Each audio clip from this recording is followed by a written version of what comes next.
ते एकमेव राजा आहे, एकमेव राजा ज्यानं परस्त्रीला आदर करायला शिकवलं. का शिकवलं हो? मी जेव्हा बाहेर जातो त्यावेळी लोक विचारतात, का हो तुम्हाला महाराजांबद्दल एवढं आकर्षण काय आहे? माझा मित्र मध्यंतरी साहेब पंजाबला गेला होता. पंजाब फिरून आल्यावरती मला म्हटलं की दादा तू नेहमी सांगतोस तुमच्या महाराजांनी गडकिल्ले सांभाळले, तुमच्या महाराजांनी गडकिल्ल्यांसाठी बलिदान दिलं. पण मी जेव्हा पंजाबला गेलो, जेव्हा राजस्थानचे बघितले गडकिल्ले, तेव्हा तिकडच्या राजांनी स्वतःसाठी महाल सुद्धा बांधलेत. मग तुमच्या राजाचा एक सुद्धा महाल बघायला मिळत नाही. लाल महाल तो सुद्धा शहाजी महाराजांनी बांधला. उभ्या आयुष्यात छत्रपती शिवाजी महाराजांनी एकही महाल बांधला नाही. का बांधला नाही बरं? कधी प्रश्न पडला का बांधला नाही? महाराजांनी महाल यासाठी बांधला नाही कारण बाहेरच्या राजांनी महाल बांधले आणि त्यांनी त्यांच्या महालामध्ये बायका नाचवल्या. माझ्या महाराजांनी महाल नाही बांधले, माझ्या महाराजांनी 365 गड किल्ले बांधले आणि त्या किल्ल्याच्या जोरावरती इथल्या बायका वाचवल्या. हे गड किल्ले आपल्याला सांगतात की महाराजांचं नवचैतन्य म्हणजे काय आहे. अहो फोन नव्हते त्यावेळी, हे धनीश जे बोलण्याचं साधन आहे ना हे नव्हतं. मग काय करायचे महाराज? रायगडावरती गेल्यावरती नगरखान्यापाशी उभारायचं आणि तिथून अत्यंत हळू आवाजात बोलायचं. तुम्हाला महाराजांच्या सिंहासनापाशी अत्यंत मोठ्या आवाजात ऐकू जातं.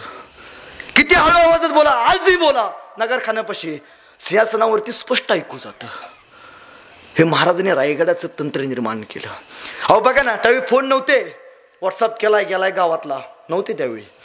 मग त्यावेळी तानाजी मालुसरेंनी कोंडा नाही घेतला. कसं कळवलं महाराजांना? का मिस कॉल टाकला महाराज घेतलाय म्हणून?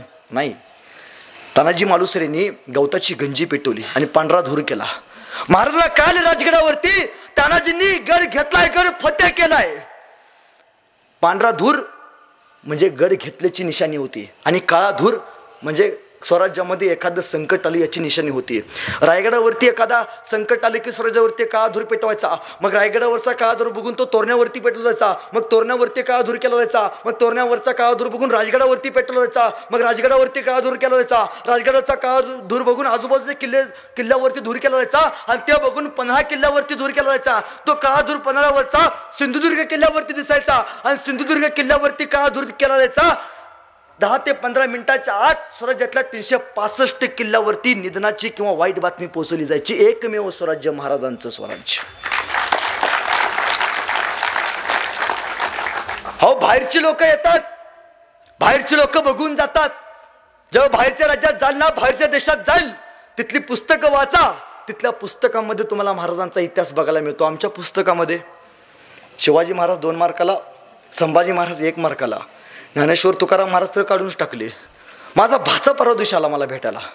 मला म्हटला भैया ह्यावेळी शिवाजी महाराज किती मार्काला पडतील रे? मी म्हणलो पडतील कशा, ज्यांनी महाराष्ट्र उभा केला. नाही वाचत आपण फक्त इतर गोष्टी आपल्या मुलांना दाखवत बसतो. महाराजांच्या इतिहासातून आणखी एक गोष्ट शिकायची. काय माहिती? महाराजांनी इथल्या रयतेला जगण्याचं प्रेम निर्माण केलं. महाराजांनी मावळे कशा निवडले हो? महाराजांचा राज्याभिषेक सोहळा होता. एक एक पायरी महाराज चढत किल्ल्यावरती जात होते. आऊसाहेबांनी विचारलं, राजे शिवाजीचा छत्रपती शिवाजी होतोय, कसं वाटतंय तुम्हाला? महाराज म्हणाले, आऊसाहेब हे किल्ल्याची एक एक पायरी चढतोय, पण या प्रत्येक पायरीवरती मला माझा तानाजी आठवतोय, प्रत्येक पायरीवरती मला माझा बाजी आठवतोय. आऊसाहेब हे सुवर्ण सिंहासन 32 मनाच्या सोनेरी सिंहासन जरी सजलं असेल तरी सिंहासनावरती आमच्या मर्द मावळ्यांनी रक्ताचे पांडे वाहिलेत. तुम्हाला माहिती आहे राज्याभिषेकासमयी इंग्रज अधिकारी आला होता. आपल्या राज्याभिषेक प्रत्येकाच्या घरात एक फ्रेम असते, त्यात एक इंग्रज अधिकारी आहे, महाराजांना मुजरा करतो. तर इंग्रज अधिकाऱ्याचं एक वाक्य, इंग्रज अधिकारी असं म्हणतो, महाराज त्या शिवाजी महाराजांच्या शेजारी एक माणूस उभा होता. तो माणूस, त्या माणसाला महाराजांचा राज्याभिषेक व्हायच्या अगोदर 2 महिने मी आमच्या इंग्रजांच्या वाकारी शेजारी भीक मागताना बघितलं होतं. मी स्वतः माझ्या खिशातला 2 रुपये काढून त्या भिकाऱ्याला भीक दिली होती. तो माणूस दुसरा तिसरा कोणी नव्हता, तर तो माणूस महाराजांचा गुप्तहेर प्रमुख बहरजी नाईक होता. पण महाराज त्याला काही देऊ शकत नव्हते. का? कारण बातमी गुप्त ठेवायची होती. महाराजांना काहीतरी द्यायचं होतं बहरजी नाईकांना, पण नाही देऊ शकत. का? स्वराज्याचा गुप्तहेर कोणा इथला रयतेला, इथला माणसांना कळलं नाही पाहिजे. इतके अनेकांनी स्वतःचं बलिदान दिलं. रायगड बांधला हिरोजी इंदलकरांनी. महाराजांनी विचारलं, इंदलकर रायगड कसा बांधलात? इंदलकर म्हणाले, महाराज खूप सुंदर बांधला. महाराज वर गेलं तर हवा, खाली गेलं तर पाणी, शत्रू वर जाऊ शकत नाही एवढा सुंदर बांधला. आणि दुसऱ्या दिवशी घटना घडली. एक हिरकणी स्त्री आपल्या तान्ह्या बाळाला दूध पाजण्यासाठी हिरकणी कडा उतरून खाली आली. खबर महाराजांना कळाली आणि महाराजांनी या हिरकणीला बोलावणं धाडलं. महाराजांचं राजकारण बघा. महाराजांनी या हिरकणीचा सत्कार हिरोजी इंदलकरांच्या हस्ते केला. आणि महाराज इंदलकरांना म्हणतात, इंदलकर तुम्ही म्हणाला होतात वर गेलं तर हवा, खाली गेलं तर पाणी, शत्रू वर जाऊ शकत नाही, मग हिरकणी खाली गेली कशी? तरी इंदलकरांनी दिलेलं वाक्य उत्तर आहे, प्रत्येक मायामौलीनं साठवून जाऊ. इंदलकर असं म्हणतात, महाराज महाराज ती या महाराष्ट्रातली आई आहे आणि महाराज या महाराष्ट्रातली आई आपल्या लेकरासाठी काही करू शकते.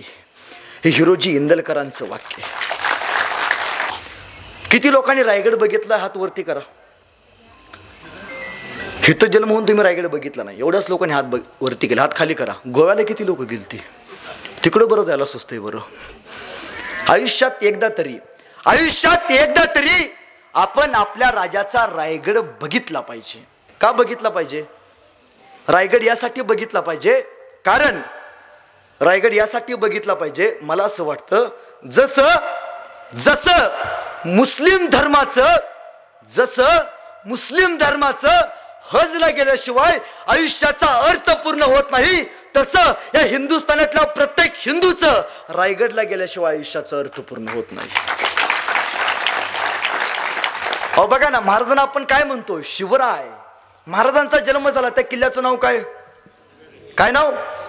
शिवनेरी. आणि महाराजांचा मृत्यू झाला, त्या किल्ल्याचं नाव काय? रायगड.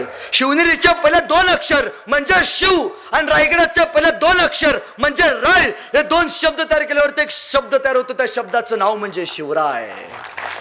अहो फार महाराजांच्या नावातच दडले शिवाजी. नाव कधी तर उलट वाचा, काय होतं? जीवाशी. अहो सर्वसामान्य रयतेचं रक्षण व्हावं यासाठी जो माणूस स्वतःच्या जीवाशी खेळत आला त्याला शिवाजी म्हणायचं. किती मोठा संस्कार आहे हो हा. रायगड का बघायचा माहितीये? किल्ले यासाठी बघायचे कारण किल्ले म्हणजे महाराज आहेत. ते फक्त दगड नाही आहेत. ह्या दगडांवरती आपल्या मर्द मराठ्यांनी, आपल्या मावळ्यांनी रक्त सांडले. बाहेरच्या राज्यातले ज्यावेळी किल्ले बघाल त्यावेळी किल्ले सुंदर दिसतील, पण आपल्या महाराष्ट्रातले किल्ले बघा, कुठं बुरुज पडलाय, कुठं भिंत ढासळले, कुठं बदाम काढून ठेवलेत. पिंकी लव सोहम, काय संबंध तुमचा? कुठं दारूच्या बाटल्या पडलेत, काय जबाबदारी हो आपली? ती तुमच्या आणि माझ्या बापाची जागीर नाहीये. हे गडकिल्ले म्हणजे छत्रपती शिवाजी महाराजांची जागीर आहे. आजही आपण म्हणतो माझ्या बापाच्या नावावरती एवढी एकर जमीन आहे, माझ्या बापाच्या नावावरती तेवढी एकर जमीन आहे. माझं करायचं नाही. तुम्हाला आम्हाला ज्या बापानं जमीन नांगरायला दिली ना, त्या बापाचं नाव म्हणजे छत्रपती शिवाजी महाराज आहे. आपल्या सातबाऱ्याचे जनक फक्त महाराज आहेत.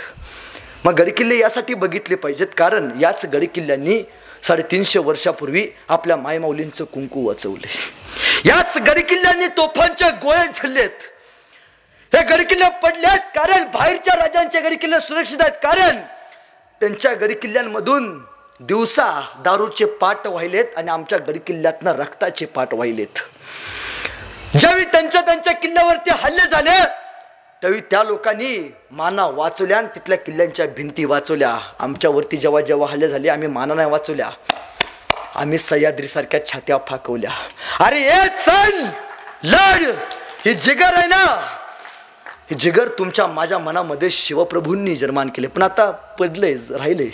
लक्षात ठेवा, जर महाराजांचे गडकिल्ले नाही राहिले, अजून एक 10 वर्षानं साहेब काका तुमच्याकडे तुमचे नातू येतील आणि विचारतील, बाबा ज्या किल्ल्यावरती महाराजांचा जन्म झाला, बाबा तो शिवनेरी किल्ला मला दाखवा ना. ज्या किल्ल्यावरती महाराजांनी 32 दाताचा बोकड फाडला, तो अफजल खानाचा प्रतापगड मला दाखवा ना. बाबा ज्या किल्ल्यावरती आपल्या राजाची समाधी आहे, तो राजाचा रायगड मला दाखवा ना. अहो राजा बाबा ज्या किल्ल्यावरती संभाजी महाराजांचा जन्म झाला, तो पुरंदर मला दाखवा ना. चित्रात दाखवावं लागेल तुम्हाला. हा रायगड, हा शिवनेरी बर का, या किल्ल्यावरती एका शिवप्रभूचा जन्म झाला. हा रायगड, या किल्ल्यावरती एक समाधी आहे. ती समाधी आजही इथल्या माणसांना प्रेरणा देऊन जाते. हे चित्रात दाखवावं लागेल तुम्हाला. यासाठी आपण काहीतरी महाराजांचा मावळा म्हणून काहीतरी देणं लागतो की नाही. रायगडावरती गेल्यावरती रायगड का बघायचा तुम्हाला माहिती आहे. इंग्रज अधिकारी जेव्हा भारत भेटीला आले होते तेव्हा भारतातल्या काही गाईड्सनी त्या अधिकाऱ्यांना विचारलं की सर, तुम्हाला प्रेमाचं प्रतीक असलं ताजमहाल दाखवू का सोन्याचं प्रतीक असलं गोल्डन टेम्पल दाखवू. तर इंग्रज अधिकारी म्हणाले, ना मला तुमचं सोन्याचं टेम्पल बघायचं आहे, ना मला तुमच्या देशातलं प्रेमाचं प्रतीक असलं ताजमहाल बघायचं आहे. मला फक्त माझ्या देशामध्ये ज्या राजाचा इतिहास शिकवला जातोय ना, त्या राजाचा फक्त एकदा रायगड बघायचा आहे.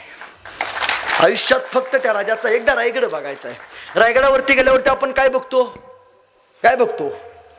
शिवाजी महाराजांची हत्तीशाळा, शिवाजी महाराजांची तोपशाळा, शिवाजी महाराजांची समाधी, शिवाजी महाराजांनी उभारली घोडेशाळा आणि महाराजांचा नगारखाना. याच्या पलीकडे किती लोकांनी रायगड बघितलाय.